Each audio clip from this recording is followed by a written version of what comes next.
Thanks. Hi, everybody. My name is Bob Rhodes. I'm the lead pastor at La Jolla United Methodist Church in the California Pacific Annual Conference. And if my math is right, I would be eligible for 4 quadrennia. How has your previous experience with managing staff and budgets prepared you for the role of bishop? Hi, friends. First, what an incredible opportunity it is for a first-time nominee to be able to engage in a process such as this. I would like to answer the question from a couple of different perspectives in terms of my experience and how it might prepare me for the role of bishop. My local church experience spans several congregations. My current and my previous appointment being as senior or lead pastors. And one of the ways that that these 2 congregations have both prepared me for the obviously larger possibility of leadership in an annual conference setting, partly has to do with paying attention to the culture and the environments in place. The previous church that I served was one where it had a smaller staff, it had a smaller budget, it had leadership that was one that really did well following a process of consensus building. The appointment I'm in now is a wealthier congregation. It's a similar to size congregation, but they do different things and they have a frankly larger budget. But they're also, as a group of fairly successful people, a group of folks who require more assertive leadership. And so I would say that one of the ways that my previous experience in terms of staff and budgets is paying attention to your staff, paying attention to your environment, paying attention to your key leaders, and learning from those persons and from those leaders how best to lead. I'm informed, I'm not name dropping, I promise. I'm informed by Bishop Hagia's book, Spiritual Kaizen, and the idea of adaptive leadership that helps us to be the most effective leader by responding to the environment in which you're leading. Now, the California Pacific Annual Conference, where I have the privilege of serving now, is highly diverse. The 2 congregations that I've served most recently, less diverse. However, the other angle from which I would like to answer this question is from my experience as the conference secretary here in CalPAC, which is a very different leadership experience, a very different budget experience, a very different experience working with a broader diversity of folks, more opportunities to lift folks into leadership who bring different world experience, which I think is essential to effective leadership. Team building is very different at the annual conference level than it is at the local church level. And I've had the opportunity to work on this team building in ways that highlight that diversity, that bring very different perspective that I would have as a straight white guy. Among the many conversations, in fact, that we've had have to do with, there's going to be a time when I'm not the conference secretary. How can we find someone to fill this role, recognizing that very often folks that we put in leadership roles are people who look like me? How can we understand gifts and skills and intentionally look for folks who are a little bit different than the way I look and present in order to lift up a diversity of leadership? So I would suggest that that's the way my previous experience in both local church and the annual conference setting has prepared me for a role leading an annual conference. All right, so the question is, what does collaboration in a multicultural context look like? And please give examples. So to me, I would say it's possible to answer this question in a word, and that word is to listen. I think it's so important to understand the many, many gifts that folks from different backgrounds and experiences that each of us as individuals have, to pay attention to those different voices and different experiences, and lift up and nurture those different gifts. First of all, I would say that I am informed by Paul's writing about the different parts of the body. We can't all be one way versus another. And what a rich opportunity to understand the importance of diversity. I also understand that there are so many times that people who look like me are the ones who are automatically elevated because that's the general understanding.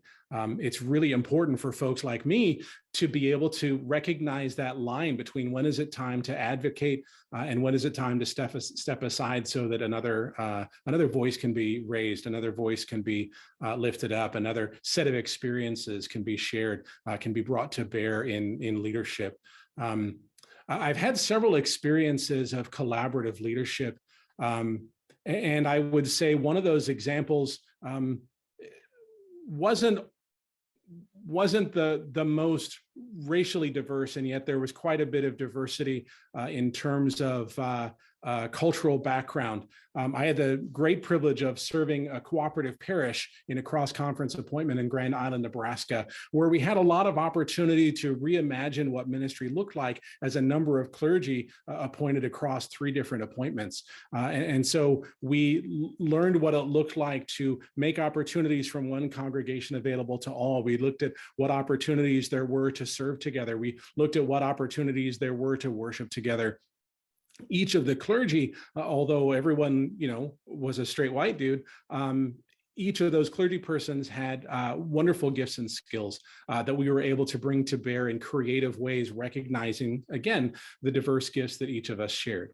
Now, more cross-cultural or more multicultural, I would suggest comes in my role as the annual conference secretary for CalPAC, where I have the privilege of leading a diverse collaborative team, persons of varying races and gender identities, gender expressions, sexualities, and we are able to provide what I think, little credit to me and all to the team, very effective leadership that has led us through annual conference in a time of pandemic, to be able to hear voices that aren't often raised up and hear new ideas and out-of-the-box thinking so that we can do creative ways of leading, creative ways of conferencing, creative ways of worshiping.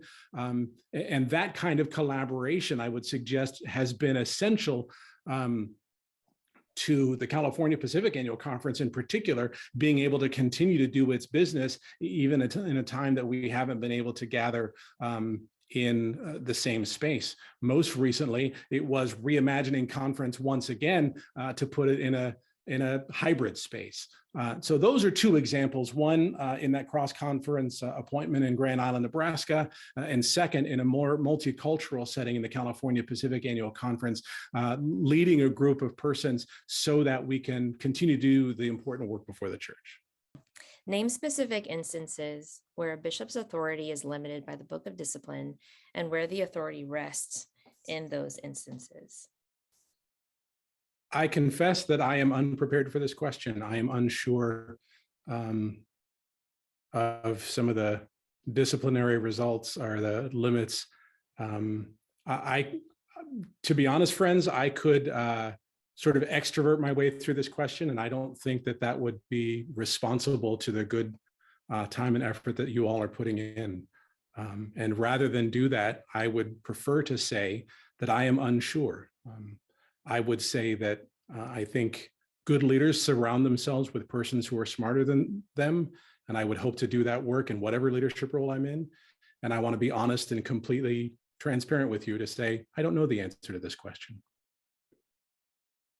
You're not the first. Other people have ripped on the authority and role of a bishop, and I wonder if maybe that's something would be more comfortable, if I may. Oh, I'm hearing that as permission to extrovert my way through the question. Among the particular roles where I think a bishop is limited in their authority has to do, one, with being any kind of official voice for the overall denomination. Bishops have strong voices within the denomination, but as we all know, only our general conference has the voice of the denomination.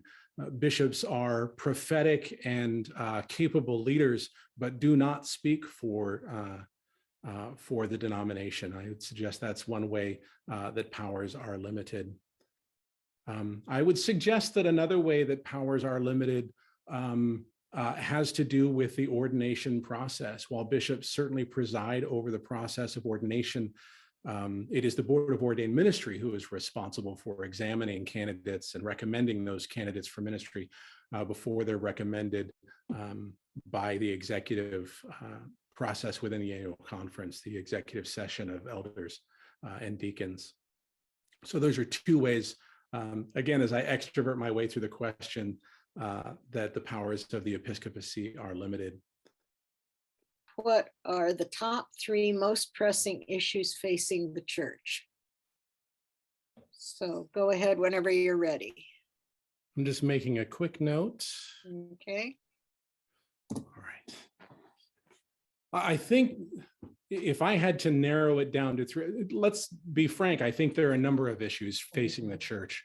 I think one of the hardest for us to acknowledge, frankly, is relevance. And I'm not saying that every church has become irrelevant. What I'm saying is that so many of our congregations are working at returning to the ways that church worked in the 1950s and 1960s. And the ways that church has worked in previous generations have been rich and effective and honor incredible traditions. And those in our culture now are, to make a scriptural reference, are speaking different languages. I believe that the Holy Spirit is equipping us to speak new languages, to be relevant and reach out to those persons who are living in a world of those languages. And I think the church has not done well adapting and learning those new languages to connect faithfully and spiritually with persons who have those different languages. Very often when I think about those languages, rather than thinking about, Spanish and German and Tagalog, instead I'm thinking about languages of technology. Instead, I'm thinking about languages related to different ways of organizing. I'm thinking about all kinds of ways that we can learn new ways of being the church. And I don't think necessarily that we've done a good job doing that. And I think that we can be more relevant if we step boldly into the future into which God is calling us. A second challenge that I think is facing the church has to do with connectionalism. Our denomination has a rich tradition of connectionalism, and I don't think that we necessarily live that out in the ways that we can. We have learned to silo off our local churches, perhaps even competing with the United Methodist Church down the road across town. Our district superintendents very often lead very different ways and lead completely separate districts, when maybe there is great opportunity for collaboration, not only among local churches, but among districts. And I believe that our annual conferences can learn ways to collaborate together. I would suggest that the United Methodist Church could be seen as one of the largest multi-site churches in the world if we choose to be connectional in out-of-the-box, exciting, profound ways. And so I think that that's another issue facing the church. The third, I would say, is inclusion. We have faced quite a bit when it comes to inclusion. And I certainly, as a parent of a queer child, I certainly mean our queer siblings, but I don't only mean that. With our systems and colonialism, we have had trouble embracing people of color. We've had trouble embracing women. We've had trouble embracing people of differing abilities. We've had trouble embracing people with different access to technologies, as that's been made so clear during this time of COVID. And I think that we have an opportunity to be more inclusive in profound ways, and would suggest that those 3 ways, relevance, inclusion, and connectionalism, are 3 of the biggest things that we're facing as a denomination.